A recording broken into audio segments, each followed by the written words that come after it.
دادو کی طبیعت آج کل بہت خراب رہنے لگی تھی۔ ان پہ ہلکا سا فالج کا اٹیک ہوا تھا۔ چند دن ہسپتال میں رہنے کے بعد وہ گھر آ چکی تھی، سو اب سبھی ان کی دیکھ بھال میں لگے تھے۔ پھپھو کے لیے جاب کے ساتھ ساتھ انہیں دیکھنا بہت مشکل ہوتا تھا۔ حالانکہ ملازمہ موجود تھی، مگر پھر بھی کسی گھر والے کا موجود رہنا ازحد ضروری تھا۔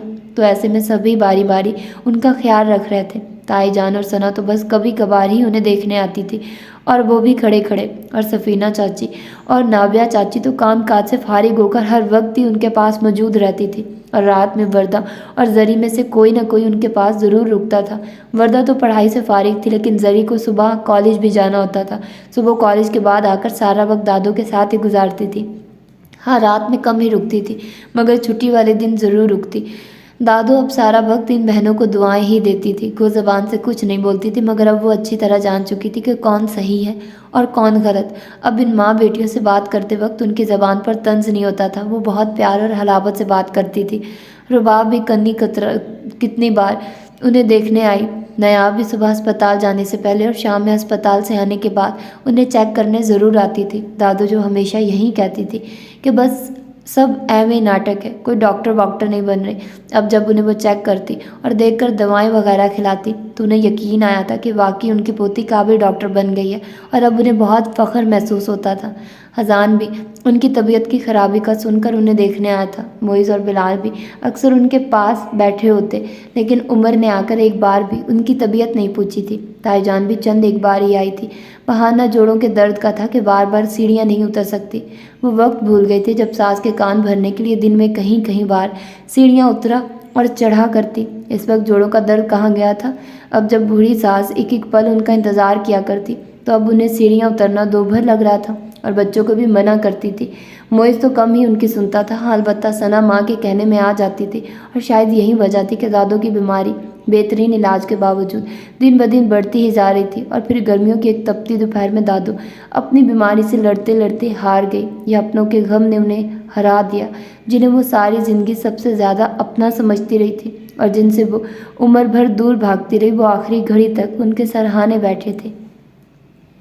دادو کے انتقال کو تقریباً 2 ماہ ہو گئے تھے، اور ان کے بعد پہلی مرتبہ تائی جان نے محمود درانی کے پورشن میں قدم رکھا تھا۔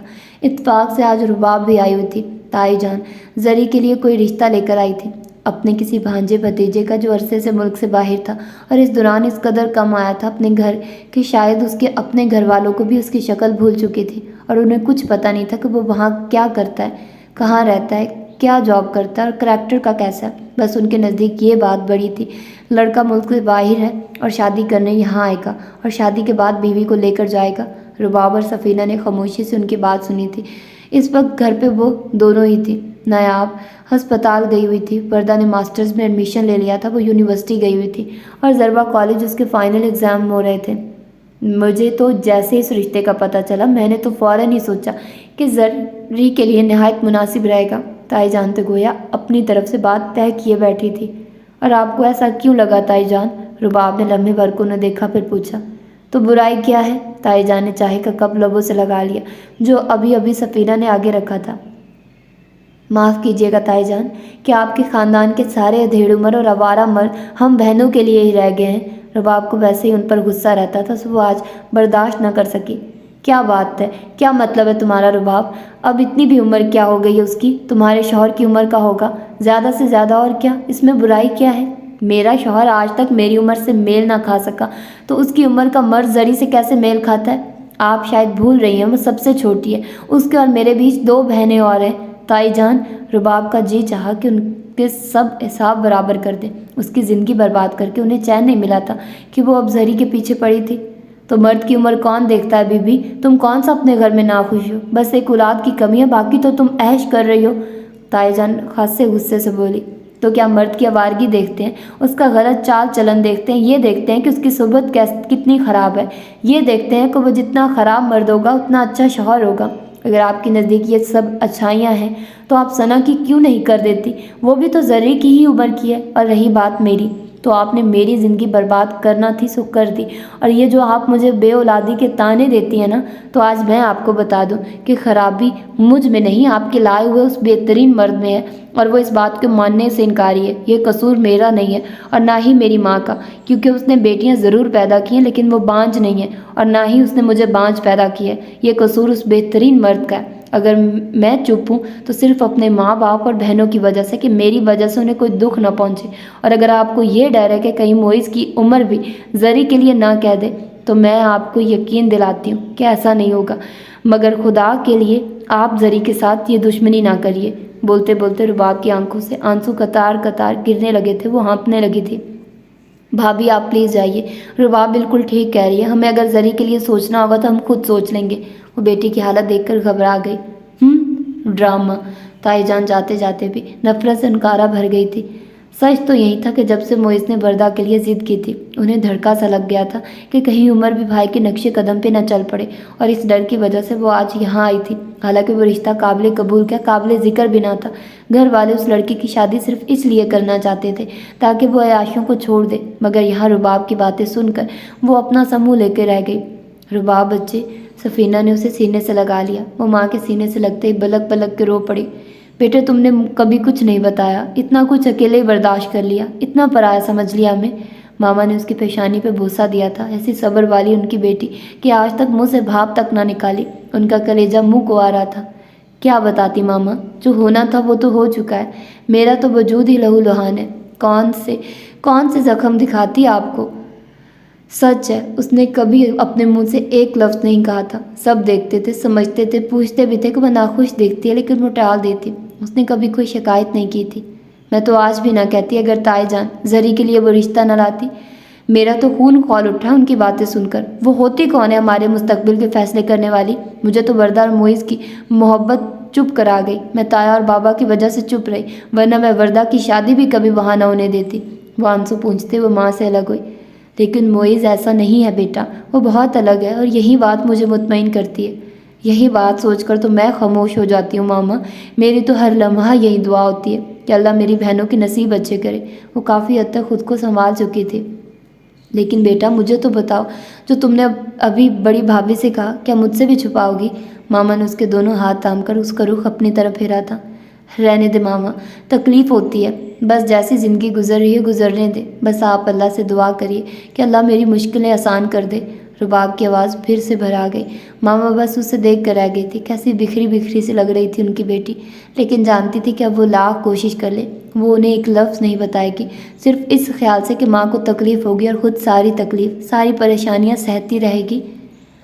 اذان کی ٹریننگ ختم ہو گئی تھی اور وہ اگلے ہفتے واپس آ رہا تھا۔ یہ بات سن کر ہی پھپھو نے فیصلہ کیا تھا کہ وہ باقاعدہ طور پر محمود بھائی سے زری کے لیے بات کریں گے، اور پھر جس طرح تائی جان آئے دن زری کے لیے نت نئے رشتے بتا رہی تھی، ایسے میں انہیں یہی مناسب لگا کہ وہ یہ بات ظاہر کر دے۔ سو آج انہوں نے بھائی اور بھابھی سے بات کر لی تھی، اور انہوں سے کوئی اعتراض ہی نہیں تھا، اور اعتراض کرنے والی کوئی بات بھی نہیں، سب سے بڑھ کر کہ یہ اذان ان کی پیاری لاڈلی بہن کا بیٹا تھا، اور انہیں بھی اپنے بیٹوں کی طرح ہی عزیز تھا۔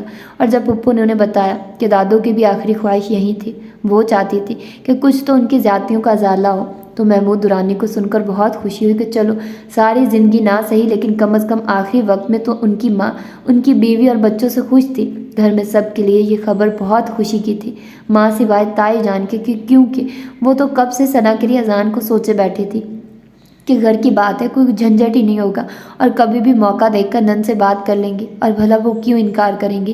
لیکن افسوس وہ سوچتی رہ گئی، اور اس بار بھی سفینہ بازی لے گی۔ ایسا کیا ہے ان کی بیٹیوں میں جو ان کی بیٹی میں نہ تھا؟ یہ بات سوچتے ہوئے وہ اکثر یہ بات بھول جاتی تھی کہ انسان کی اچھی سوچ اور سچی نیت بھی ان سارے معاملات میں بہت کام آتی ہے۔ اذان تو یہاں تھا نہیں تو سب نے زری کو پکڑ لیا تھا اور مسلسل اسے تنگ کیے جا رہے تھے، جس میں سر فہرست معیز تھا، اور ہمیشہ ایسے موقعوں پہ چہکنے والا بلال اس وقت بالکل خاموش تھا اور کچھ شوق کی کیفیت میں تھا۔ نابیہ چاچی کو شکایتی نگاہوں سے دیکھ رہا تھا، جیسے کہہ رہا ہو کہ میں نے کتنا کہا تھا آپ کو کہ آپ بات کر لیں، لیکن آپ نے دیر کر دی۔ اور نابیہ چاچی نگاہ چرا رہی تھی۔ آپ نے دیر کر دی نا خالہ جانی؟ وہ موقع ملتے ان کی طرف آیا تھا۔ دیر نہیں کی بیٹا، لیکن آپا نے مجھ سے بھی زیادہ جلدی کر دی۔ مجھ سے بہت پہلے محمود بھائی سے بات کر چکی تھی، سو پہلا حق انہی کا ہی بنتا تھا، اور اب تم بھی اس بات کو یہی ختم کر دو۔ نابیہ چاچی نے اس کے کندھے پہ ہاتھ رکھا تو وہ بھی ان کی تسلی کے لیے مسکرا دیا۔ کوئی جنونی قسم کا عشق یا محبت نہیں تھی اسے زری سے، بس وہ اچھی لگنے لگی تھی اور دل میں ایک خواہش سی جاگی تھی، مگر خیر جو اللہ کو منظور۔ اس نے نابیہ چاچی کی بات کی راہ سے باندھ لی اور سر جھٹک کر معز کے بلانے پر ان سب کے پاس آ گیا۔ اذان واپس آیا تو سب کے لیے گفٹس لایا تھا۔ وہ سب اس وقت پھپھو کے لاؤنج میں جمع تھے۔ زری یہ تمہارے لیے۔ اس نے زری کی طرف اس کا گفٹ بڑھایا جو اس نے مسکرا کر تھام لیا تھا۔ وہ ہمیشہ کی طرح اس کے لیے چاکلیٹس اور اس کی پسند کی کچھ اور چیزیں لایا تھا۔ اب بھی چاکلیٹ؟ اب تو اس کے لیے چاکلیٹس لانا بند کر دے میرے بھائی۔ حسب توقع معز کی زبان میں کھجلی ہوئی۔ زری نے مسکرا کر سر جھکا لیا اور اذان نہ سمجھی سے اس کی طرف دیکھ رہا تھا۔ کیا مطلب؟ اس نے معز سے پوچھا تھا۔ اذان بیٹے، یہ بلو پیکٹ کس کے لیے ہے؟ پھپھو نے معز کو خاموش رہنے کا اشارہ کرتے ہوئے اذان کا دھیان اپنی طرف کیا۔ وہ نہیں چاہتی تھی کہ اچانک اسے یہ بات پتہ چلے۔ انہوں نے سوچا تھا کہ وہ خود ہی کوئی موقع دیکھ کر اسے بتا دے گی۔ یہ سجل کے لیے ماما، اس نے منگوایا تھا، کل دے آؤں گا جا کے اسے۔ اس نے وہ پیکٹ اٹھا کر سائڈ پہ رکھ دیا۔ پھپھو کو سجل کا ذکر ناگوار گزرا تھا لیکن وہ خاموش رہی۔ وہیں اس کے ذکر پہ زری کے چہرے پہ ایک سایہ سا لہرا گیا۔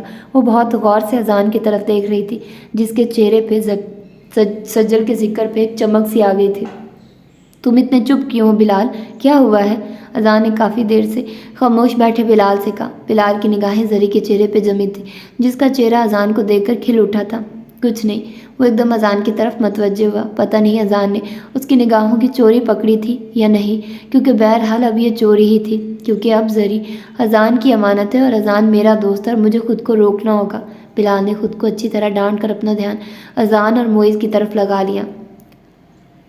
اذان نے اگلے دن سے آفس جوائن کر لیا تھا، چونکہ پہلا دن تھا اس لیے اتنا کام نہیں تھا۔ آفس ٹائم سے 1 گھنٹہ پہلے وہ تمام کام نپٹا کر فری ہو چکا تھا۔ ابھی اٹھنے کا سوچ ہی رہا تھا کہ پیون نے اطلاع دی کہ اسے کوئی ملنے آیا ہے۔ اس سے پہلے کہ وہ پیون سے آنے والے کا نام جان پاتا، کیبن کا دروازہ کھول کر کوئی اندر داخل ہوا اور اندر داخل ہوتی سجل کو دیکھ کر اسے خوشی ہوئی تھی اور حیرت بھی۔ اس نے پیون کو جانے کا اشارہ کیا۔ سجل تم یہاں؟ کیوں، میں نہیں آ سکتی کیا؟ سجل نے مسکراتے ہوئے کہا۔ بالکل آ سکتی ہو، انفیکٹ آج میں تمہاری طرف ہی آنے والا تھا۔ تمہارے وہ گفٹس بھی تو تم تک پہنچانے تھے جو تم نے منگوائے تھے۔ اذان نے اسے خوش آمدید کہنے کے ساتھ ساتھ توجیہ بھی پیش کی تھی۔ پھر تو اچھا ہوا کہ میں آ گئی۔ سجل نے بیٹھتے ہوئے اپنا ہینڈ بیگ ٹیبل پر رکھا جس کی زپ میں سجل کی کی چین لٹک رہی تھی۔ وہ ایسی ہی اپنے عشق میں مبتلا تھی، اسے خود سے اپنے نام سے بہت محبت تھی۔ کیا مطلب؟ سجل ٹیبل پہ دونوں کونیاں ٹکائے ہوئے اذان نے اس سے پوچھا۔ مطلب یہ مائی ڈیئر کہ گھر پہ تم سب سے ملنے آتے ہو سوائے میرے، سارا وقت تو تم دادوں کے ساتھ ہی بیٹھے رہتے ہو، وہاں بات ہی کب ہو پاتی ہے اذان؟ سجل نے بالکل ویسے ہی انداز میں کونیاں ٹیبل پہ ٹکا کر اذان کی نگاہوں میں نگاہیں ڈال کر جواب دیا۔ اذان ہنس دیا۔ اس لیے میں نے سوچا کہ تم اتنے دنوں بعد آئے ہو تو آج کچھ وقت ساتھ گزارتے ہیں۔ سجل کی آئی شیڈ سے سجی آنکھیں اس وقت خاصی خوبصورت لگ رہی تھی، ورنہ اس کی آنکھیں اتنی خوبصورت نہیں تھی۔ ٹھیک ہے، جیسے تم چاہو۔ پھر اب کیا پروگرام ہے؟ اذان نے بھی اس کے پروگرام میں اس کا ساتھ دیا تھا۔ سچ تھا کہ آج اس کا بھی دل چاہ رہا تھا کہ وہ آج سجل سے ملے، ورنہ عموماً وہی اس سے ملنے آتی تھی، کال بھی زیادہ وہیں کرتی تھی۔ اوکے، پھر یہ پروگرام یہ ہے کہ تھوڑی دیر گھومیں گے پھریں گے، تھوڑی سی شاپنگ کریں گے، پھر کسی اچھی سی جگہ ڈنر کریں گے، ٹھیک ہے؟ ٹھیک ہے۔ ویسے مائی ڈیئر کزن، تمہاری کبھی بھی کوئی بات شاپنگ کے بغیر پوری ہو سکتی ہے؟ اذان نے اسے چھیڑا۔ بالکل بھی نہیں، سجل نے اسے آنکھیں دکھائی تھی۔ چلو اٹھو، اب دیر مت کرو۔ سجل خود بھی اٹھ کھڑی ہوئی اور اسے بھی بازو سے پکڑ کر کھڑا کر دیا تھا۔ ارے بابا چلو۔ وہ بھی اپنا موبائل اور گاڑی کی چابی اٹھا کر کھڑا ہو گیا۔ اس دن وہ ایک بھرپور شام سجل کے ساتھ گزار کر گھر لوٹا تو بہت خوش تھا۔ اس نے سجل سے وعدہ کیا تھا کہ وہ بہت جلد ماما سے اس کے بارے میں بات کرے گا۔ یوں ہی مسکراتے ہوئے وہ گھر میں داخل ہوا تو اپنے پورشن کی طرف جاتے ہوئے اسے زری دکھائی دی۔ وہ ہمیشہ کی طرح شرارت سے اس کی ناک دباتا اندر چلا آیا، لیکن زری کے چہرے پہ پھیلتے رنگوں نے اسے حیران کر دیا تھا۔ اسے کیا ہوا ہے؟ وہ کتنے ہی پل سوچتا رہا۔ اتنا کام کیوں کرتی ہے ماما، تھک جائیں گی؟ اذان ماما کو لاؤنج میں بیٹھا دیکھ کر وہیں آ گیا۔ وہ اپنے کالج کے کسی کام میں مصروف تھی۔ کتنے دن ہو گئے تھے اذان کو یہ سوچتے ہوئے کہ ماما سے سجل کے متعلق بات کرے گا، لیکن موقع ہی نہیں مل رہا تھا۔ مگر آج اس نے ماما سے بات کرنے کا پکا ارادہ کر لیا تھا۔ وہ ماما کے پاس ہی بیٹھ گیا۔ ماما نے مسکرا کر اسے دیکھا اور پھر سے اپنی نگاہیں فائل پہ جما دی۔ ماما اب آپ پہ جاب چھوڑ دینا۔ لمحہ بھر ماما کو دیکھتے ہوئے اذان نے کہا، کیوں بھائی، آج بیٹھے بٹھائے میرے بیٹے کو یہ خیال کیوں آ گیا؟ ماما نے محبت سے اپنے خوبرو بیٹے کو دیکھا جس میں زیادہ تر شباہت اپنے بابا کی تھی۔ وہ اس لیے ماما کہ بیٹے کو اتنی اچھی جاب جو مل گئی ہے، اور یہ میری خواہش ہے کہ ماما اب آپ یہ جاب چھوڑ دیں، اتنا کام نہ کیا کریں۔ اذان نے لاڈ سے ان کے کندھے پہ سر رکھ دیا۔ جانی، چند سال تو رہ گئے میری ریٹائرمنٹ میں، پھر تو میں سارا دن تمہارے سر پر سوار ہوں گی، اور پھر تم سوچو گے کہ ماما تو جاب کرتی ہوئی ہی اچھی تھی۔ ماما نے آخری فائل بھی دیکھ کر رکھی اور مکمل طور پر اس کی طرف متوجہ تھی۔ جی نہیں، ایسی کوئی بات نہیں ہے، میں تو چاہتا ہوں آپ ہر لمحہ ہر وقت میرے ساتھ رہیں۔ اچھا، اب زیادہ رو مت جھاڑو اپنی نوکری کا مجھ پہ، پہلے تم کچھ عرصہ اپنی جاب میں اچھی طرح سیٹ ہو جاؤ، پھر دیکھیں گے۔ اذان، ایک بات کہنی تھی تم سے۔ ماما نے محبت سے اس کے بال سنوارے تھے۔ کہیے نا ماما، پوچھ کیوں رہی ہیں؟ اذان، میں چاہتی ہوں بیٹا کہ تم اب شادی کر لو۔ ماما نے اس کے چہرے کی طرف دیکھا تاکہ اس کے تاثرات جان سکے۔ یہ آج آپ کو اچانک میری شادی کا خیال کیسے آ گیا؟ وہ انہیں دیکھ کر مسکرایا تھا، حالانکہ وہ خود بھی ماما سے یہی بات کرنے آیا تھا۔ کیوں نہیں آنا چاہیے تھا؟ اب دیکھو نا بیٹا، اماں کے بعد میں بالکل اکیلی ہو گئی ہوں۔ جب تم یہاں نہیں تھی تو یہ 6 ماہ میں نے کیسے گزارے صرف میں جانتی ہوں۔ اکیلا گھر کاٹنے کو آتا ہے، حالانکہ آس پاس تو سبھی ہیں، لیکن کوئی کب تک اپنے کام کاج چھوڑ کر میرے پاس رہ سکتا ہے؟ پھر تم کہتے ہو کہ جاب بھی چھوڑ دوں۔ اب جاب چھوڑنے کے لیے کوئی معقول بہانہ بھی تو ہونا چاہیے نا۔ اب سارا دن گھر پہ بیٹھ کر کیا کروں؟ بہو آ جائے گی تو اس سے لڑنے جھگڑنے میں کم از کم ٹائم تو پاس ہو جائے گا نا۔ ماما کی اتنی لمبی تمہید پر وہ بے ساختہ ہنس پڑا۔ آپ اسے لڑنے کے لیے لائیں گے ماما؟ دس از ناٹ فیئر۔ چلے جیسے آپ کی خوشی، جو چاہیں، مجھے کوئی اعتراض نہیں ہے۔ واقعی ماما کو شاید اس سے اتنی سعادت مندی کی توقع نہیں تھی۔ اتنی بے یقین کیوں ہو رہی ہے ماما؟ کیا مجھ پہ اعتبار نہیں ہے؟ وہ چند لمحے ماما کو دیکھتا رہا۔ بالکل ہے میری جان، اس لیے تو میں نے تمہارے لیے لڑکی بھی پسند کر لی ہے اور تمہاری بات بھی فائنل کر دی ہے، اور مجھے پورا یقین ہے کہ تم اس کے ساتھ بہت خوش رہو گے۔ وہ بس انہیں دیکھتا ہی رہا۔ ماما کیا کہہ رہی ہیں؟ شاید اسے ہی سننے میں غلطی ہوئی تھی۔ ماما آپ، یہ الفاظ بامشکل ہی اس کے منہ سے ادا ہوئے تھے۔ وہ تو ابھی ماما کو بتا ہی نہیں پایا تھا سجل کے بارے میں، اور یہ ماما کس کی بات کر رہی ہیں؟ کیوں، تمہیں زری پسند نہیں ہے کیا؟ زری؟ ماما کو اندازہ تھا کہ اس کا یہی ری ایکشن ہوگا۔ ہاں، تو میں نے زری سے تمہاری بات فائنل کی ہے۔ مجھے تو شروع سے ہی وہ تمہارے لیے بہت پسند ہے۔ میں تو کب سے اس دن کا انتظار کر رہی تھی۔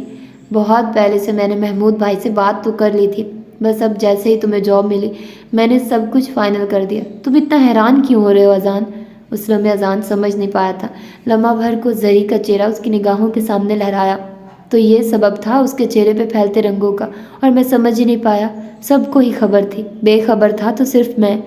ماما، آپ نے یہ سوچ بھی کیسے لیا کہ میں زری سے شادی کروں گا؟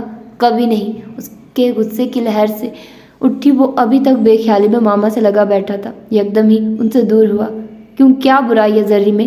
کوئی برائی نہیں ہے ماما، میں نے کبھی اس کے بارے میں اس طرح نہیں سوچا، کبھی اسے اس نظر سے نہیں دیکھا۔ آپ نے ایسا سوچ بھی کیسے لیا؟ اذان کو سمجھ نہیں آ رہی تھی کہ وہ ماما کو کیسے اور کن الفاظ میں سمجھائے۔ یہ تو اچھی بات ہے نا کہ کبھی نہیں سوچا، کبھی نہیں دیکھا۔ رشتہ بھی تو اب بدلا ہے نا، تو اب نظر اور سوچ بھی بدل لو۔ بچپن کی دوست ہے وہ، تمہاری کزن ہے، اچھی طرح جانتے ہو تم اسے۔ بچپن کی بات کو آپ اب رہنے دیجیے ماما، اب بچپن نہیں رہا، اب نہ وہ بچی اور نہ میں۔ آپ نے خود ہی سب کچھ سوچ لیا۔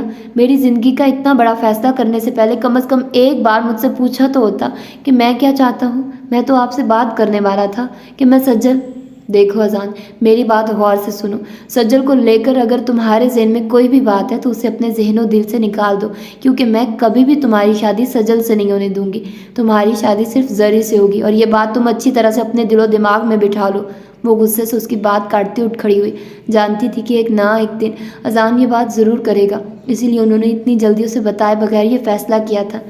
مگر ماما، آپ میری بات تو سنیے۔ وہ کچھ کہنا چاہ رہا تھا مگر ماما نے اسے ہاتھ اٹھا کر روک دیا اور اپنے کمرے میں چلے گئے۔ وہ وہیں لاؤنج میں کھڑا رہ گیا۔ اسے سمجھ نہیں آ رہا تھا کہ وہ ماما کو کیسے سمجھائے کہ وہ سجل کو پسند کرتا ہے اور اسی سے شادی کرنا چاہتا ہے، مگر ماما اس کی کوئی بھی بات سننے کو تیار ہی نہیں تھی۔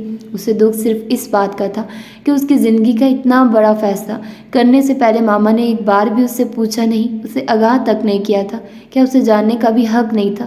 کاش وہ انہیں پہلے ہی اپنی پسند سے آگاہ کر دیتا تو شاید ماما یہ سب نہ کرتی، لیکن یہ بات وہ آج تک سمجھ نہیں سکا تھا کہ وہ سجل اور اس کے تمام دو دیال والوں علاوہ دادی سے اتنا چڑتی کیوں ہے؟ کیا وجہ ہے کہ وہ آج تک کبھی وہاں گئی نہیں، ان کا ذکر تک پسند نہیں کرتی؟ کیوں وہ جان نہیں پایا تھا؟ اس کا ذہن الجھ رہا تھا، اسے کچھ سمجھ نہیں آ رہی تھی۔ وہ وہیں بیٹھ گیا۔ کتنے ہی دن گزر گئے تھے۔ وہ مسلسل ماما کو سمجھانے کی کوشش کر رہا تھا، لیکن ماما اس کی کوئی بھی بات سننے کو تیار ہی نہیں تھی۔ وہ اسی طرح اپنے فیصلے پہ قائم تھی۔ اذان کی کچھ سمجھ میں نہیں آ رہا تھا اس وقت بھی۔ وہ آفس سے آنے کے بعد بنا کچھ کھائے پیے باہر لان میں ٹہل رہا تھا۔ ماما اندر عشاء کی نماز ادا کر رہی تھی۔ نماز ختم کر کے وہ یقیناً اسے کھانے کے لیے بلانے آتی، تو اس نے سوچا کہ وہ ایک بار پھر ان سے بات کرے گا، انہیں سمجھانے کی کوشش کرے گا کہ وہ کبھی بھی زری کے ساتھ خوش نہیں رہ سکے گا۔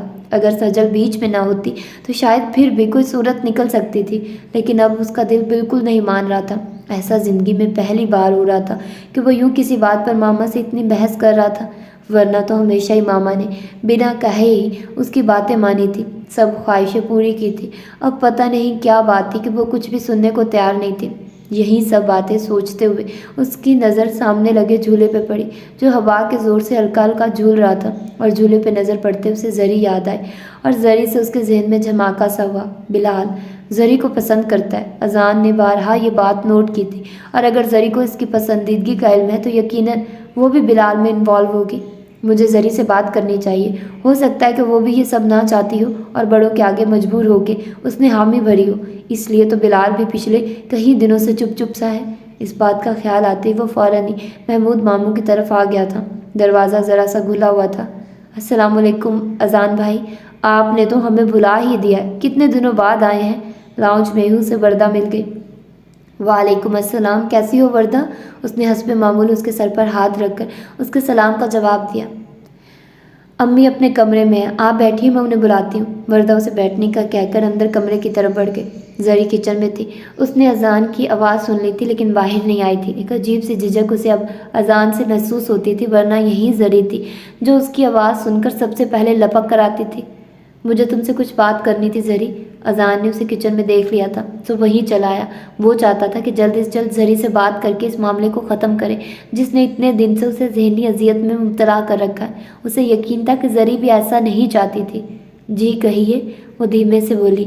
اس کا دل اس لمحے بہت تیزی سے دھڑک کر اپنے ہونے کا احساس دلا رہا تھا۔ اس کی آنکھوں میں آنے والی چمک اور چہرے پہ پھیلتے رنگوں کو اذان نے بہت حیرت سے دیکھا تھا۔ یہ وہ زری ہرگز نہیں تھی جسے وہ جانتا تھا، جسے وہ آسانی سے ہر بات کر لیا کرتا تھا، جو اس کا بازو تھام کر آسانی سے لاڑ سے اپنی فرمائشیں کر لیا کرتی تھی۔ یہ تو کوئی اور ہی تھی جس کے چہرے کا ایک ایک نقش گواہی دے رہا تھا کہ قوس قزح کے پھیلتے یہ رنگ بے معنی بے مقصد نہیں ہے، ان کے پیچھے محبت چھپی ہے۔ وہ کتنے ہی لمحے خاموشی سے اسے دیکھتا رہا۔ تو کیا اس نے اس نئے رشتے کو قبول کر لیا؟ وہ اپنی محبت بھول گئی۔ وہ منتظر اس کے سامنے لرزتی پل کے لیے کھڑی تھی۔ میں یہ کہنا چاہتا تھا کہ کتنے لمحے بعد وہ کہہ پایا، ارے اذان بیٹا آیا ہے، بڑے دنوں بعد آئے ہو یار، کہاں ہوتے ہو؟ اپنے ماموں سے کوئی ناراضی ہے کیا؟ بات ابھی اس کے لبوں پر ہی تھی کہ محمود ماموں نے اپنے کمرے سے نکلتے ہوئے اسے متوجہ کیا۔ اس کی بات لبوں پر ہی دم توڑ گئی تھی۔ مامی اور ماموں اس سے بالکل ویسے ہی بات کر رہے تھے جیسے ہمیشہ کیا کرتے تھے۔ پھر بدلا کیا تھا؟ اس دن وہ الجھا سا کافی دیر تک ماموں اور مامی کے ساتھ زبردستی بیٹھا رہا۔ زری دوبارہ اس کے سامنے نہیں آئی تھی۔ چائے بھی وردہ ہی لے کر آئی تھی۔ بامشکل وہ چائے ختم کر کے وہ اٹھ کھڑا ہوا۔ ماموں اصرار کر رہے تھے کہ وہ کھانا ان کے ساتھ کھائے، لیکن وہ وہاں سے اٹھ آیا تھا، مگر گھر جانے کے بجائے گھر سے ہی باہر نکل آیا۔ اس کا دل و دماغ دونوں ہی اس وقت بڑی الجھن کا شکار تھے۔ وہ کیا کرے؟ اسے کچھ سمجھ نہیں آ رہا تھا۔ اگر زری بلال کو پسند کرتی ہے تو پھر یہ سب کیا ہے؟ معیز یہاں نہیں تھا، وہ تائی جان کے ساتھ ان کے کسی عزیز کی شادی میں شہر سے باہر گیا ہوا تھا، ورنہ اس سے ہی اپنے دل کی بات کہہ کر وہ دل ہلکا کر لیتا۔ وہ بنا مقصد سڑکوں پہ چل رہا تھا، اس کا دل گھر واپس جانے کو نہیں کر رہا تھا۔ اس رات وہ زندگی میں پہلی بار رات 12:30 بجے گھر میں داخل ہوا۔ ماما اس کے انتظار میں بیٹھی تھی۔ وہ جانتا تھا کہ ماما اس کا انتظار کر رہی ہوں گی۔ وہ اس کے بغیر کھانا بھی نہیں کھاتی تھی، یہ بھی جانتا تھا۔ وہ جانتا تھا کہ وہ اس سے کچھ کہے فکر مندی سے پوچھیں گی کہ وہ اتنی دیر کہاں رہا، لیکن وہ اسے ایک نگاہ دے کر کچھ بھی کہے بنا چپ چاپ اٹھ کر اپنے کمرے میں چلی گئی۔ وہ انتہائی دل برداشتہ ہو کر اپنے کمرے میں چلا آیا۔ اس پوری رات وہ سو نہیں سکا تھا۔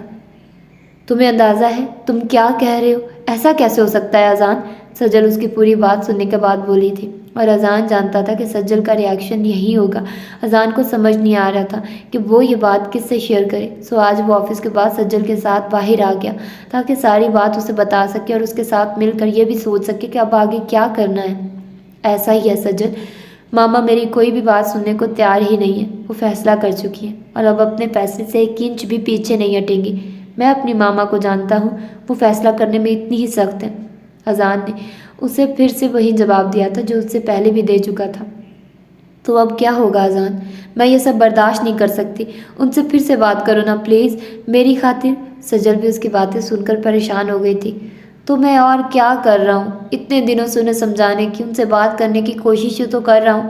اب اذان ذرا سا جھنجھلا گیا۔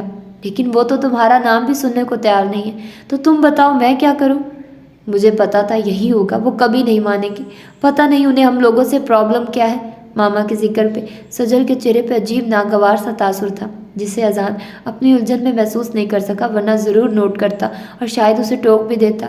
لیکن اذان، میں تمہیں کبھی بھی کسی اور کا ہوتے ہوئے نہیں دیکھ سکتی، تم یہ بات اچھی طرح سمجھ لو اور اپنی ماما کو بھی سمجھا دو۔ محبت کرتی ہوں میں تم سے اور تم مجھ سے، ہمیں اتنی آسانی سے کوئی الگ نہیں کر سکتا۔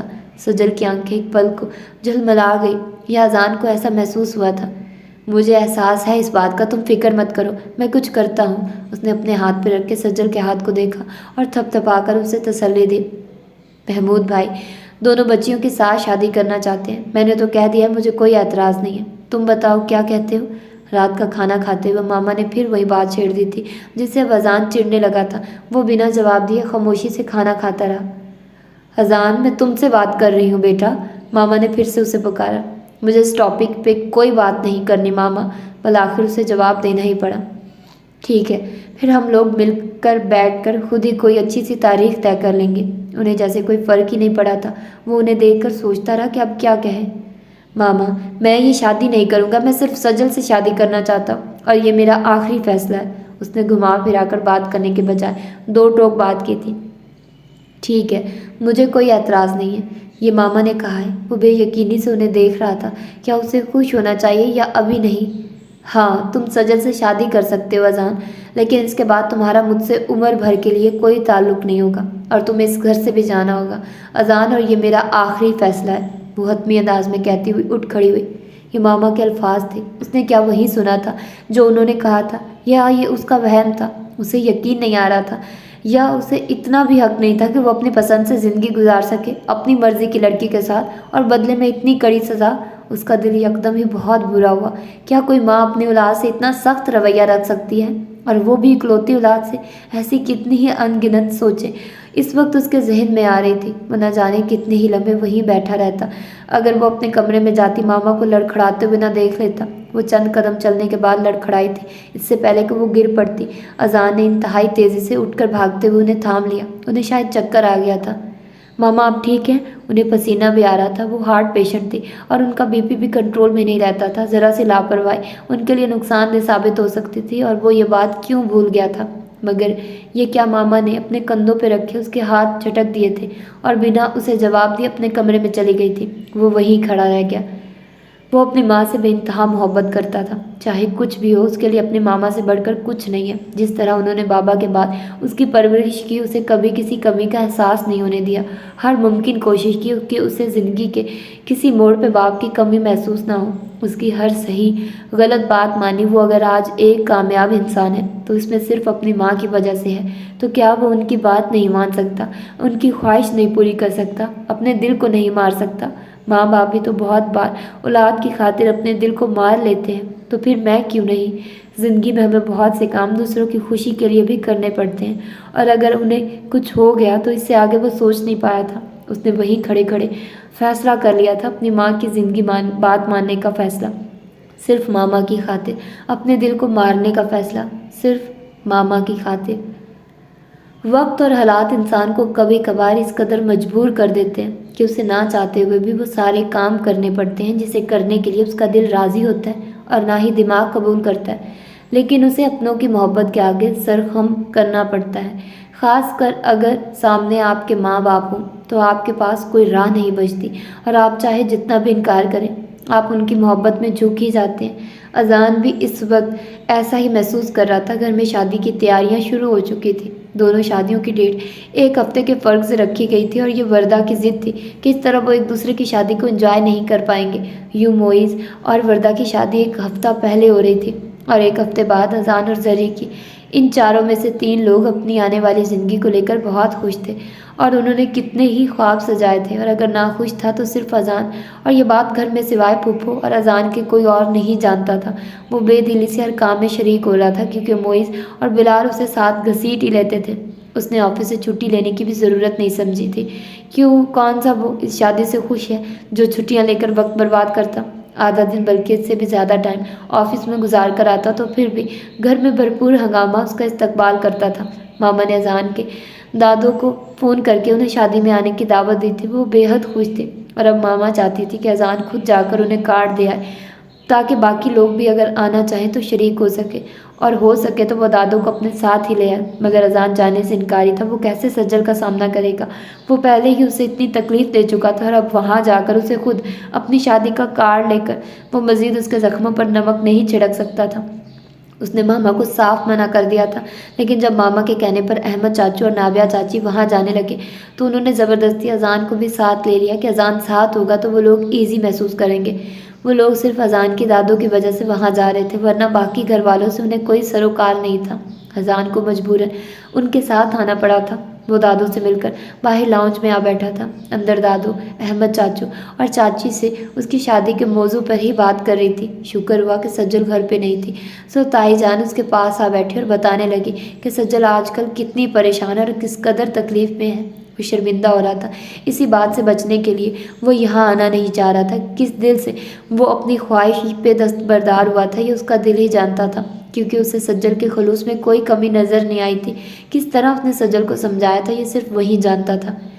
تمہاری ماں تو کبھی چاہتی ہی نہیں تھی کہ تمہارا تعلق اپنے باپ کے خاندان سے جڑا رہے۔ ساری زندگی سب کچھ ہوتے ہوئے بھی اس نے مہکے کے در پہ گزاری اور تمہیں بھی ضد میں آ کر وہیں رکھا، اور اب ساری زندگی کے لیے باندھ دیا۔ سب نے کتنا سمجھایا اسے کہ تمہیں یہاں سے نہ لے جائے، لیکن نہیں، اسے تو عزت راس ہی نہیں تھی۔ دیکھنا ایک دن کتنا پچھتائے گی تمہاری ماں جب ہاتھ میں کچھ نہیں رہے گا۔ اذان نے صرف ان سے اتنا پوچھا تھا کہ ماما یہاں کیوں نہیں آتی، حالانکہ دادو انہیں اتنا یاد کرتی ہیں، اور اس کے جواب میں اسے یہ سب سننے کو ملا تھا۔ آخر کوئی وجہ ہوگی نا ماما کے اس گریز کی۔ وہ جو بابا سے آج بھی اتنی ہی محبت کرتی ہیں کہ آج بھی اتنے سالوں بعد بھی ان کے ذکر پہ ان کی آنکھیں بھیگ جاتی ہیں، اور وہ کہتی ہیں کہ وہ کبھی بھی بابا کا گھر چھوڑنا نہیں چاہتی تھی۔ پھر کیا وجہ رہی ہوگی؟ اسے یہ سب جاننا تھا، مگر کیسے؟ اس نے یہی سوال تائی جان سے کیا تو ان سے کوئی خاطر خواہ جواب نہ بن پڑا، اور وہ اس کے لیے چائے لانے کے بہانے اٹھ گئی۔ اس کی الجھن بڑھتی جا رہی تھی۔ تائی جان کی باتوں نے اس کے دل پہ بوجھ بڑھا دیا تھا۔ آج معیز اور وردہ کی مہندی تھی۔ پورا دورانی ہاؤس لائٹوں سے سجا تھا۔ تقریب کا اہتمام باہر لان میں کیا گیا تھا۔ اکتوبر کے آخری دن تھے جہاں راتیں طویل اور دن مختصر ہونا شروع ہو جاتے ہیں۔ گو کہ سردی میں اتنی شدت نہیں تھی، پھر بھی موسم قدرے خشک تھا۔ دونوں کا نکاح عصر اور مغرب کے درمیان ہو چکا، اس لیے مہندی کی تقریب مشترکہ ادا کی جاتی تھی۔ پورے لان کو پھولوں سے سجایا گیا تھا اور دولہا اور دلہن کی نشست وہ دلکش جھولا تھا جو کہ زری کی ملکیت تھی، اسے نہایت خوبصورتی سے سجایا گیا۔ پھولوں اور لائٹوں کی آمیزش سے اس کی خوبصورتی دگنی ہو گئی تھی۔ معیز کاٹن کے وائٹ سوٹ میں گلے میں سرخ چنری کا دوپٹہ ڈالے بے پناہ خوش تھا۔ وردہ بھی گرین کلر کے بنارسی گھرارے جس کے ساتھ پیلے رنگ کا دوپٹہ اور کرتی تھی جس پہ نفیس کام بنا ہوا تھا، پھولوں کا زیور پہنے بے پناہ حسین لگ رہی تھی۔ یہ جوڑ اس کے لیے زری نے پسند کیا تھا۔ اذان بھلے جتنا بھی ناخوش سہی، لیکن وہ معیز کی خوشی میں اس کے ساتھ پورے دل سے شریک تھا۔ بلیک کلر کے شلوار کرتے میں گلے میں معیز جیسا سرخ چنری کا دوپٹہ ڈالے اذان بے پناہ دلکش لگ رہا تھا، گو کہ اس کی بری آنکھوں میں اداسی نے ڈیرا ڈال رکھا تھا، پھر بھی وہ مسلسل معیز کے ساتھ تھا۔ دوسری طرف بلال تھا۔ زری اس طرف آنے کو جھجک رہی تھی جہاں اذان کھڑا تھا، کیونکہ وہاں چھوٹے بڑے اپنے پرائے تقریباً سبھی موجود تھے۔ حالانکہ ان کا کوئی باقاعدہ پردہ نہیں کرایا گیا تھا، مگر پھر بھی ایک فطری جھجک لازم تھی۔ کل تک وہ صرف اس کے بچپن کا ساتھی اور کزن، لیکن آج وہ اس کا ہونے والا شوہر تھا، سو جھجک فطری تھی، لیکن رباب اور نیاب کے ساتھ اسے رسم کے لیے آگے آنا ہی پڑا۔ ساری لڑکیوں نے مہندی کی مناسبت سے گرین یلو کپڑے پہن رکھے تھے، لیکن زری کو یلو کلر پسند نہیں تھا، سو اس وقت وہ ریڈ اور گرین چنری کے سوٹ میں سجی سوری بے پناہ حسین لگ رہی تھی۔ ریڈ کلر اس کی سبھی رنگت پہ بہت کھل رہا تھا۔ سٹیپس میں کٹے بال کمر تک آتے تھے، جنہیں اس وقت اس نے فرنچ ناٹ میں باندھ رکھا تھا۔ چہرے پہ شرم و حیا کے رنگ لیے وہ اس سمے بے پناہ حسین لگ رہی تھی۔ جسے ہی وہ آئی تو اسے دیکھ کر سب نے ہی اذان کی طرف دیکھا۔ وہ دھیمی مسکراہٹ کے ساتھ سر جھکا گئی، جبکہ اذان کا چہرہ بنا کسی تاثرات کے بالکل سپاٹ تھا۔ زری نے کتنی بار چپکے سے اس پہ نگاہ کی تھی، لیکن وہاں تو شوخی اور شرارت رقصہ تھی، نہ ہی لو دیتی نگاہیں اس کی منتظر تھی۔ وہاں تو سرے سے کچھ تھا ہی نہیں، لیکن وہ اس کی طرف متوجہ بھی نہیں تھا۔ وہ تو صرف موئز کی طرف متوجہ تھا، جیسے وہاں موئز کے علاوہ اور کوئی ہے ہی نہیں۔ اذان نے کتنی ہی بار زری کی نگاہوں کو خود پہ محسوس کیا۔ اسے الجھن سی ہو رہی تھی۔ اسے ایسا محسوس ہو رہا تھا کہ جیسے ان دونوں کو زبردستی ایک دوسرے سے نتھی کر گیا ہو، کیونکہ نہ تو زری ایسا چاہتی ہے اور نہ ہی وہ خود۔ وہ تو بلال کو پسند کرتی ہے۔ یکایک اس کا دل اس سارے ہنگامے سے بیزار ہو گیا تھا۔ وہ موئز کو کہہ کر وہاں سے دور آ گیا۔ لان میں ہنگامے سے دور کونے میں گلاب کے کنج کے پاس رکھی چند کرسیوں میں سے وہ ایک پہ بیٹھ گیا۔ وہ اپنی ہی کسی سوچ میں گم تھا کہ اس کی توجہ بجتے سیل فون نے اپنی طرف کھینچ لی۔ دوسری طرف سجل تھی۔ وہ اب بھی اسے اتنی ہی اپنائیت سے کال کرتی تھی۔ کتنی اچھی ہے سجل۔ اذان تو بہت ہی اسے کم فون کرتا تھا، اب تو بالکل ہی نہیں کرتا تھا، لیکن وہ اس سے اس قدر محبت کرتی تھی کہ اب بھی بنا کچھ جتائے اسے کال کرتی تھی اور بالکل پہلے کی طرح اسے بات کرتی تھی جیسے کچھ ہوا ہی نہ ہو۔ چند منٹ اس سے بات کرنے کے بعد اس نے فون رکھا تو غیر ارادی طور پر نگاہ سامنے اٹھی، جہاں اب بھی ہنگامہ مچا ہوا تھا۔ موئز کے بعد اب وردہ کی رسم ادا کی جا رہی تھی اور سب چاہتے تھے کہ موئز اب یہاں سے اٹھ جائے، لیکن وہ ڈھیٹ بنا مستقل وہیں جمع تھا۔ زری ہاتھ میں چند پیکٹ اٹھائے اس رش سے نکل کر شاید انہیں اندر رکھنے جا رہی تھی، جب چند قدم ہی چلی ہوگی کہ ہائی ہیل کی وجہ سے نہ جانے کیسے اس کا پاؤں رپٹ گیا، اس سے پہلے کہ وہ لڑکھڑا کر گرتی۔ پیچھے چند قدم کے فاصلے پہ کھڑے بلال نے تیزی سے آگے بڑھ کر اسے گرنے سے بچا لیا تھا، البتہ اس کے ہاتھ میں تھامے پیکٹس میں سے ایک نیچے گر گیا تھا، جسے اٹھا کر اسے تھماتے ہوئے بلال نے اس سے جانے کا کہا تھا کہ وہ خفگی سے اسے گھرتی کچھ کہتی اندر بڑھ گئی، اور بلال ہنستا ہوا پھر سے اس ہنگامے کا حصہ بن گیا تھا۔ یہ منظر اذان کی نگاہوں نے بہت غور سے دیکھا تھا۔ اس کا شک یقین میں بدلنے لگا۔ وہ چپ چاپ اٹھ کر اندر اپنے کمرے کی طرف بڑھ گیا۔ اسے کوئی سروکار نہیں تھا کہ باہر کیا ہو رہا ہے اور موئز کیا سوچے گا، اور سب لوگ اسے باہر نہ پا کر کیا کہیں گے۔ اور پھر اسی رات نیند نہ آنے کی وجہ سے ٹیرس پہ ٹہلتے ہوئے اس نے محمود ماموں کے گھر کے پچھلی طرف دو سائیوں کو نہایت قریب بیٹھے دیکھا تھا۔ اندھیرے کی وجہ سے ٹھیک سے دکھائی نہیں دے رہا تھا، لیکن اتنا ضرور محسوس ہو رہا تھا کہ وہ سرگوشیوں میں باتیں کر رہے اور دونوں نے ایک دوسرے کا ہاتھ تھام رکھا ہے۔ اس پوری رات اذان سو نہیں سکا تھا۔ اسے سمجھ نہیں آ رہا تھا یہ ہو کیا رہا ہے۔ اگر زری اور بلال ایک دوسرے سے محبت کرتے ہیں تو سب کو کہتے کیوں نہیں ہیں؟ ان سب باتوں کے بیچ اس کی زندگی کیوں تباہ کی جا رہی ہے؟ کیا کرے، کس سے بات کرے، اسے کچھ سمجھ نہیں آ رہا تھا۔ ماما کا ریاکشن جانتا تھا کہ ان سے بات کرنے کی صورت میں کیا ہو سکتا تھا، اور جب بیچ میں سب چند ہی دن رہ گئے تھے تو وہ کیا کر سکتا ہے۔ یہی سوچتے سوچتے بالآخر اس کے نرحال سے دل و دماغ پہ نیند کی پری مہربان ہو ہی گئی۔ اس گزرتے ایک ہفتے میں جہاں موئز اور وردہ کی شادی بخیر و خوبی انجام پائی تھی، احمد اور اس کی بیوی شادی میں شریک نہیں ہو سکے تھے۔ اذان نے کتنی ہی بار زری اور ماما سے ایک بار پھر سے بات کرنا چاہی تھی کہ ابھی بھی وقت ہے، لیکن ماما تو اس کی کوئی بات سن ہی نہیں رہی تھی، اور باوجود کوشش کے اسے زری سے بات کرنے کا موقع نہیں مل سکا تھا۔ اور اسی شش و پنج میں ان کی شادی کا دن آن پہنچا۔ پھپھو کے بار بار کہنے پہ اذان نے آفس سے صرف 2 دن کی چھٹی لی تھی۔ اس نے اپنی شادی کے سلسلے میں ماما کی کوئی کسی بھی قسم کی مدد نہیں کرائی تھی۔ انہوں نے سب کے ساتھ مل کر خود ہی سب کچھ کر لیا تھا۔ وہ تو بس اپنے ہی خیالات میں گم تھا۔ دورانی ہاؤس کے لوگوں کی سج دھج آج نرالی تھی۔ تقریب کا اہتمام شادی ہال میں کیا گیا تھا۔ تمام مہمان آ چکے تھے۔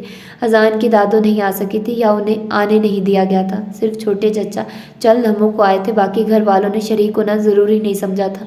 اذان کو بہت برا محسوس ہوا۔ پھپھو نے ان دونوں کی شادی کے ڈریسز خاص طور پر ایک ڈیزائنر سے تیار کروائے تھے، پیور ریڈ کلر کے لہنگے میں جس پر ڈل گولڈن اور مختلف رنگوں سے خوبصورت دل فریب کام بنا تھا۔ طلائی زیورات اور خوبصورت میک اپ میں ذروہ محمود کی چھبی نرالی تھی۔ چہرے پہ شرم و حیا اور خوشی سرخی بن کر چھلک رہی تھی۔ آنکھوں میں اپنی سب سے قیمتی چیز پا لینے کا نشہ سا ہلکورے لے رہا تھا۔ لائٹ براؤن سکن شیروانی میں جس پہ دلہن کے لہنگے کی مناسبت سے ہی کام کیا گیا تھا، سر پر گولڈن براؤن کلا پہنے کم دلکش اذان بھی نہیں لگ رہا تھا۔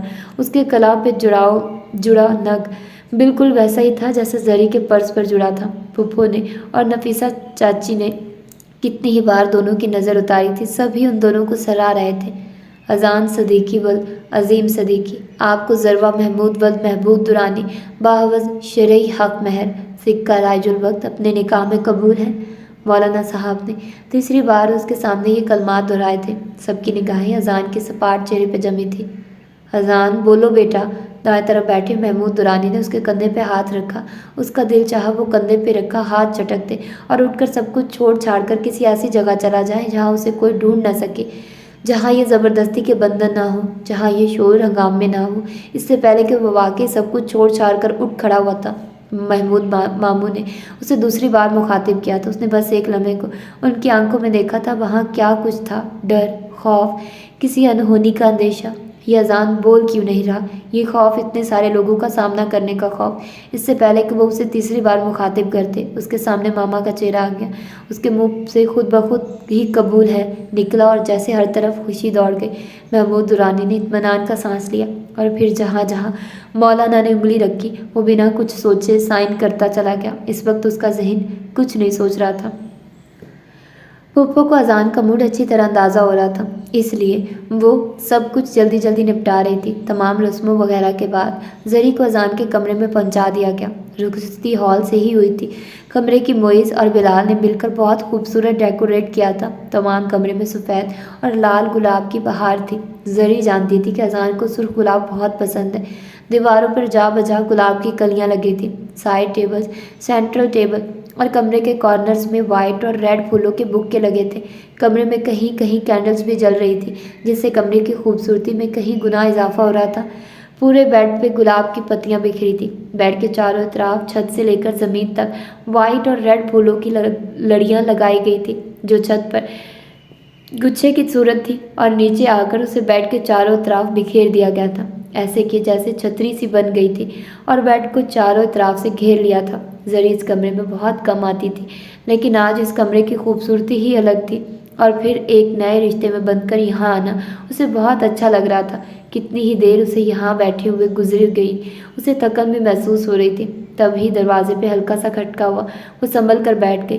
لبوں پہ دھیمی سی مسکراہٹ آ گئی تھی۔ آنے والے لمحوں کا سوچ کر ہی اس کے ہاتھ پاؤں میں لرزش سی اتر آئی تھی۔ دل الگ دھڑک دھڑک کے بے حال ہو رہا تھا، لیکن یہ کیا؟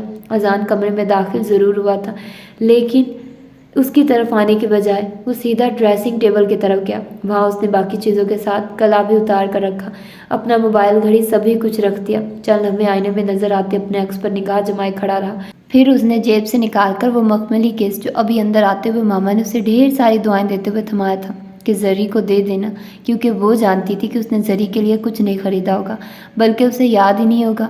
اذان نے بنا کچھ کہے، کچھ پوچھے وہ کیس تھام لیا۔ وہ نہیں جانتا تھا کہ اس میں کیا ہے، رنگ، کنگن یا کچھ اور، وہ جاننا چاہتا بھی نہیں تھا، اور ابھی بھی اس نے بنا دیکھے وہ کیس ڈریسنگ ٹیبل پر رکھ دیا۔ وارڈروب سے اپنے کپڑے لے کر وہ واش روم میں چلا گیا۔ وہاں گرم پانی سے نہانے کے بعد اس کے اعصاب کچھ نارمل ہوئے تھے۔ جب وہ باہر نکلا تب اس کی نظر سامنے بیٹھے وجود پہ پڑی تھی، جو شاید نہیں، یقیناً اتنی دیر سے اس کے ہی انتظار میں بیٹھی تھی۔ چند لمحے وہ زری کے ہوش ربا وجود سے نگاہ نہیں ہٹا سکا تھا۔ کیا یہ واقعی زری ہے یا کوئی اپسرا پٹک کر یہاں آ گئی ہے؟ اذان کے دماغ میں آنے والی پہلی سوچ یہی تھی، کیا زری دلہن بن کر اس قدر حسین لگ سکتی ہے؟ اس نے سوچا ہی نہیں تھا، کبھی اسے نگاہ بھر کے دیکھا ہی نہیں تھا۔ وہ نہیں جانتا تھا کہ اس کی ناک کتنی کھڑی اور ستوا ہے۔ وہ نہیں جانتا تھا کہ اس کی پیشانی پہ دائیں طرف ابرو سے ذرا اوپر ایک تل ہے جو اس کی پیشانی پہ چاند کی مانند چمکتا ہے۔ وہ نہیں جانتا تھا کہ ایسا ہی ایک تل اس کی لانبی گردن کے ذرا بائیں طرف بھی ہے، جو اس کی ایک نظر کرم کا منتظر ہے۔ ہاں، وہ یہ ضرور جانتا تھا کہ زری کی آنکھوں کا رنگ اس کی آنکھوں جیسا لائٹ براؤن ہے۔ زری منتظر نگاہوں کو اسے ہی دیکھ رہی تھی۔ شاید اسے اذان سے اس رویے کی توقع نہیں تھی۔ جہاں سب لوگوں نے اسے اتنا سراہا تھا، ان کے کپل کی اس قدر تعریف کی تھی، تو وہ جس کے لیے پور سجی تھی، اس نے اس پر ابھی تک ایک نگاہ تک نہ ڈالی تھی۔ کیا وہ اس رویے کی مستحق تھی؟ وہ جو دنوں میں اس کی محبت میں سر تا پار ڈوب چکی تھی، اسے اپنا سب کچھ مان چکی تھی، کیا وہ ایک محبت بھری نگاہ کی بھی مستحق نہیں تھی؟ لیکن اذان بھی کیا کرتا، اس کا دل اس نئے رشتے کو قبول کرنے پر بالکل آمادہ نہیں تھا۔ وہ سر جھٹک کر بالوں میں برش کرنے لگا۔ اسے اپنی پشت پر زری کی نگاہوں کی تپش محسوس ہو رہی تھی، لیکن وہ لا تعلق سا اپنے بجتے ہوئے سیل فون کی طرف متوجہ ہو گیا تھا۔ نمبر دیکھتے اس کے لبوں پہ مسکراہٹ پھیل گئی۔ دوسری طرف سجل تھی۔ اس نے فوراً ہی کال پک کی اور بات کرتا ہوا ٹیرس پہ نکل آیا۔ زہری کتنے ہی لمحے ساکت سے بیٹھی رہی۔ کیا وہ اتنی ارزاں تھی؟ اس کی ذات اس قدر ارزاں تھی کہ اس کا شوہر اس کے سجے سورے روپ پہ ایک نگاہ بھی ڈالنا پسند نہ کرے؟ اس کے نزدیک نئی نویلی دلہن اور اس کی خواہشوں، اس کے جذبات و احساسات سے زیادہ ضروری وہ فون کال ہے۔ تو کیا ضربہ محمود، کہیں تمہیں اذان صدیقی کی زندگی میں زبردستی تو شامل نہیں کر دیا گیا، جیسے ہمیشہ ہی تمہارے ساتھ ہوتا آیا ہے، بچپن سے لے کر آج تک؟ اس کی ستارہ آنکھیں جھلملانے لگی۔ تھکن اس کے اعصاب پہ سوار ہو رہی تھی۔ اس نے بیڈ کی بیگ سے ٹیک لگائے، باوجود ان ساری سوچوں کے وہ کتنی ہی دیر اذان کے آنے کا انتظار کرتی رہی، لیکن وہ تو شاید بھول ہی گیا تھا کہ کوئی شدت سے اس کا منتظر ہے۔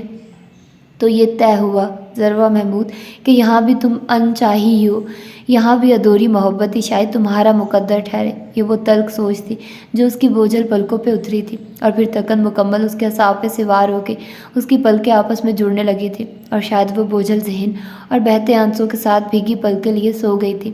بے چینی کی نیند ایسے کہ آنکھیں بند تھیں مگر ذہن بیدار تھا۔ اذان اس کی پوری رات کمرے میں نہیں آیا تھا، اور پھپھو کی دی ہوئی مخملی ڈبیا وہیں ڈریسنگ ٹیبل پہ پڑی رہ گئی تھی۔ دور کہیں ہوا کے دوش پہ مؤذن کی اذان ہولے سے گونجی تھی۔ وہ فلاح کی طرف بلا رہا تھا، ایمان کی طرف بلا رہا تھا۔ شاید زری کی آنکھ اس آواز سے کھلی تھی، یا گردن میں اٹھتی ان درد کی ٹھیسوں کی وجہ سے جو تمام رات بے آرامی سے سونے کی وجہ سے اٹھ رہی تھی۔ چند لمحوں کو وہ سمجھ نہ سکی کہ وہ کہاں ہے۔ آہستہ آہستہ جب اعصاب بیدار ہوئے تو یاد آیا کہ وہاں کیوں ہے۔ ادھر ادھر اس نے نگاہ کی تھی۔ ابھی صبح مکمل نہیں ہوئی تھی۔ کمرے میں اندھیرا اب بھی موجود تھا، اور اس ہلکے پھلکے اندھیرے میں وہ اچھی طرح دیکھ سکتی تھی کہ اذان اب بھی کمرے میں موجود نہیں ہے۔ تو یہ طے ہوا ضربہ محمود، نہیں، یا شاید ضربہ اذان، کہ تم اس کی زندگی میں زبردستی شامل کر دی گئی ہو، ورنہ کوئی خوش ہو تو یوں بھی کرتا ہے کہ بات تک نہیں کی۔ وہ بیڈ سے اٹھ کھڑی ہوئی تھی۔ ہار سنگار سارا جوں کا تو تھا۔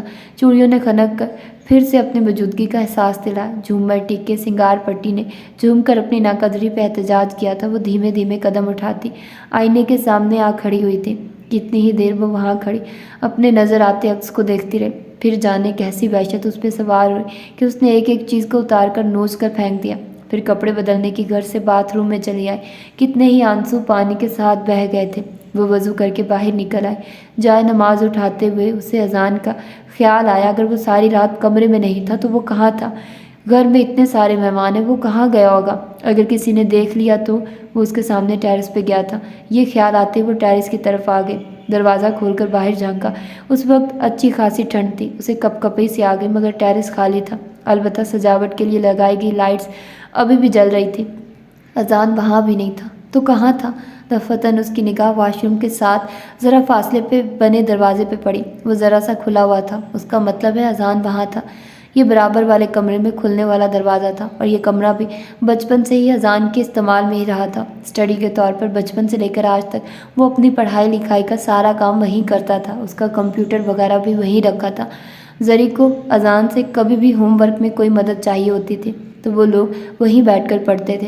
کھیلتے وقت بھی یہ جگہ چھپنے کے لیے بہترین سمجھی جاتی تھی۔ یہ اسٹڈی سب کو آسانی سے چھپا لیتی تھی، اور ڈھونڈنے والا ڈھونڈتا ہی رہ جاتا تھا، اور آج بھی وہ ایسے ہی کسی کو چھپائے ہوئے تھی سب سے۔ وہ مطمئن ہوتے نماز پڑھنے کھڑی ہو گئی۔ اذان، کہاں جا رہے ہو بیٹا؟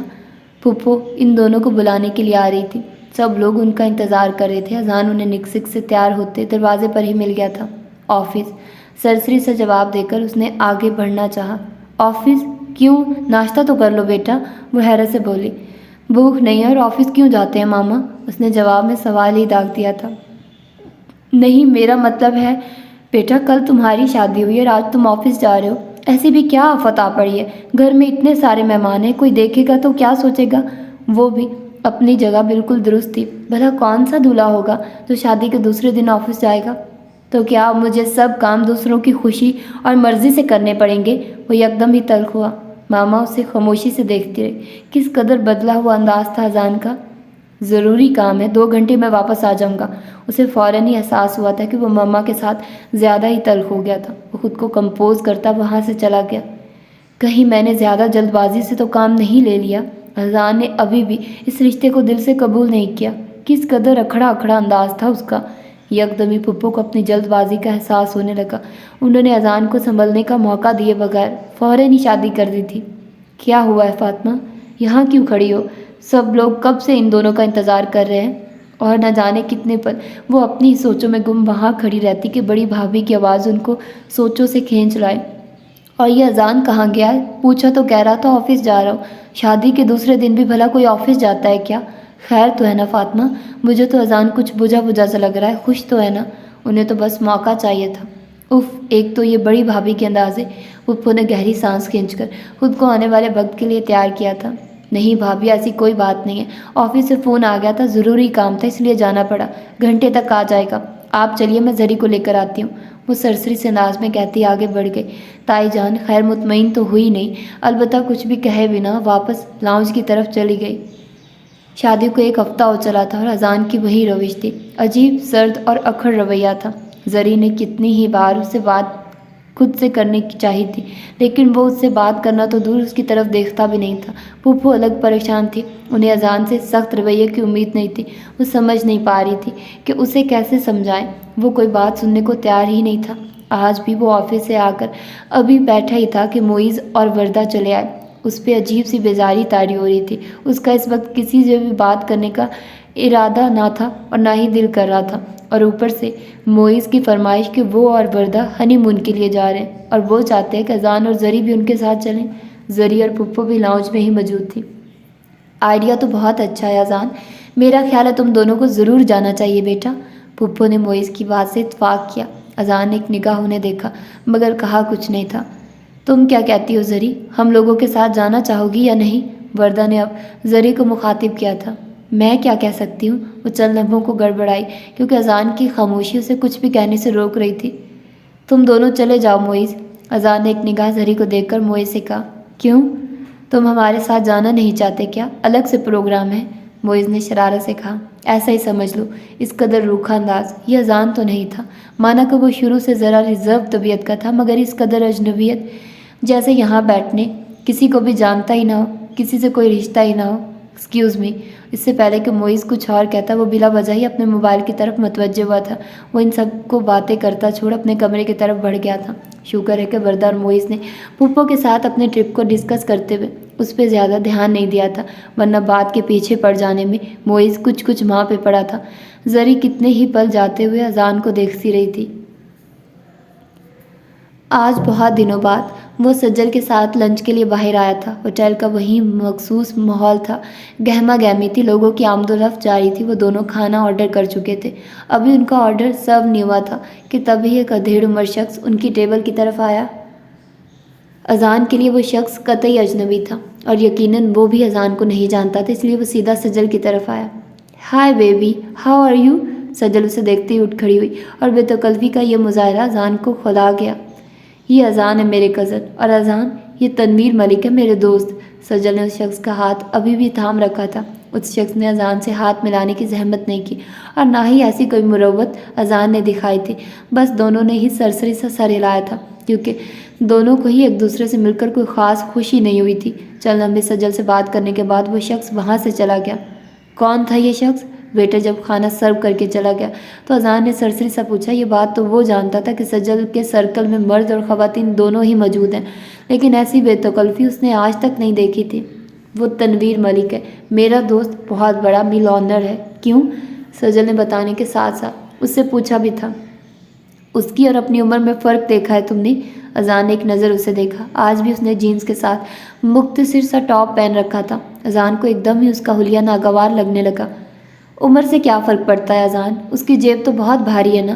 تم جانتے ہو اذان، وہ شخص میرے ایک اشارے کا منتظر ہے، میں ایک اشارہ کروں نا وہ اپنے خزانے کا منہ کھول دے۔ کھانا کھاتے ہوئے وہ اسے بتا رہی تھی۔ کیا مطلب؟ اذان کے لہجے میں ناگواری در آئی۔ مطلب بہت سادہ سا ہے اذان، وہ مجھ سے شادی کا خواہش مند ہے۔ وہ مسکراتے ہوئے بولی۔ وہ تم سے شادی کا خواہش مند ہے، وہ یقیناً شادی شدہ بھی ہوگا۔ اس کے اگر تمہارے جتنے نہیں بھی تو تم سے کچھ چھوٹے بچے بھی ہوں گے، پھر بھی اذان کو اس کا انداز بہت عجیب لگا۔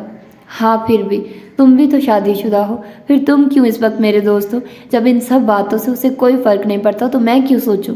چھوڑو ان سب باتوں کو، مجھے یہ بتاؤ تم نے کیا سوچا ہے؟ اس نے کولڈ ڈرنک کا سپ لیتے ہوئے اذان کی توجہ ہٹائی۔ کس بارے میں؟ اس کا دماغ سجل کے جملے میں اٹک گیا تھا۔ واقعی میں اب اس کے ساتھ کیوں ہوں؟ اپنے اور میرے بارے میں۔ اور کس بارے میں؟ ایک بات تو طے ہے اذان، جب تک وہ لڑکی تمہاری زندگی میں ہے میں تم سے شادی نہیں کروں گی۔ اگر تمہیں مجھ سے محبت ہے تو تمہیں اسے چھوڑنا ہوگا، ورنہ سجل نے آج اس سے دو ٹوک بات کرنے کا فیصلہ کر لیا تھا۔ ورنہ کیا سجل، تم یہ کیسی باتیں کر رہی ہو؟ میں یہ فیصلہ کیسے کر سکتا ہوں؟ اگر یہی فیصلہ کرنا ہوتا تو میں پہلے نہ کر لیتا۔ تم جانتی ہو ماما مجھ سے کتنی ناراض ہیں، اب میں مزید انہیں ٹینشن نہیں دے سکتا۔ تم تھوڑا ویٹ کرو سجل، میں دیکھتا ہوں میں کیا کر سکتا ہوں۔ تم کیا کر سکتے ہو اذان، میں اچھی طرح جانتی ہوں۔ تم ہر بار کی طرح اس بار بھی اپنی ماں کے آگے ہار مان لو گے۔ اور کیا، تم جیسے لوگوں کا یہی پرابلم ہے، ساری زندگی دوسروں کو کہنے پہ گزار دیتے ہو، اپنی زندگی اپنی خوشی کے لیے کبھی خود سے کوئی فیصلہ نہیں کرتے۔ سجل ناگواری سے بولی۔ وہ کوئی دوسرے نہیں ہے سجل، وہ میری ماما ہے اور میں ان سے بے انتہا محبت کرتا ہوں اور ان کے خلاف جانے کا سوچ بھی نہیں سکتا۔ سوچوں بھی تو جا نہیں سکتا۔ تم جانتی ہو انہوں نے میری خاطر کیا کچھ کیا ہے۔ اذان کو بہت برا لگا تھا اس کا اس طرح کہنا۔ تو کون سا احسان کر دیا انہوں نے تم پر؟ دنیا کے سب ماں باپ یہی کرتے ہیں، لیکن اس کا یہ مطلب تو نہیں کہ ہم ساری زندگی ان کے ہاتھوں کٹ پتلیاں بنے رہیں۔ آئی ایم سوری اذان، لیکن سچائی یہی ہے کہ تمہاری ماما ایک خود غرض عورت ہے۔ انہوں نے ساری زندگی خود بھی اپنے بھائیوں کی غلامی کی ہے اور اب تمہیں بھی ان کا غلام بنا دیا ہے۔ شٹ اپ سجل، تم میری ماں کے بارے میں بات کر رہی ہو اور تمہیں کوئی حق نہیں ہے ان کے بارے میں اس طرح بات کرنے کا۔ سجل کی بات سن کر اس کے اندر آگ سی لگ گئی تھی۔ وہ ہمیشہ ہی اس کی ماما کے خلاف بات کرتی تھی، بہانے بہانے سے اسے ان کے خلاف اکساتی تھی، اور آج یقیناً اگر سجل کی جگہ کوئی ہوتا تو اذان اس کا منہ توڑ دیتا۔ I am sorry, very sorry اذان، مجھے واقعی اس طرح بات نہیں کرنی چاہیے تھی، لیکن میرا دل تمہارے لیے دکھتا ہے۔ وہ جس طرح تمہیں ہمیشہ ہر چھوٹی بڑی بات کے لیے ٹریپ کرتی ہے، ایسا کوئی نہیں کرتا اذان۔ آج کل وہ زمانہ نہیں رہا ہے جب بچے اپنے ماں باپ کی بات، ان کی پسند ناپسند سب خاموشی سے مان لیتے تھے۔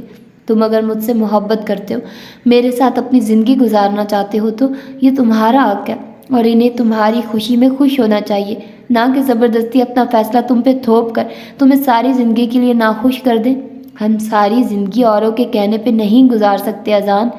سجل اذان کے غصے سے چند لمحوں کو خائف ضرور ہوئی تھی، لیکن پھر اس کے ہاتھ پہ اپنا ہاتھ رکھ کر نرمی سے اپنا موقف بیان کر دیا تھا۔ لیکن میں تمہاری بات سے اتفاق نہیں کرتا سجل، کیونکہ جب ہم کسی سے محبت کرتے ہیں تو اس سے ہم اپنی ہر خوشی ہر امید وابستہ کر لیتے ہیں، اور ہمیں پوری امید ہوتی ہے، بلکہ یقین ہوتا ہے کہ وہ بھی ہمارے تمام خوشیوں اور امیدوں پہ پورا اترے گا۔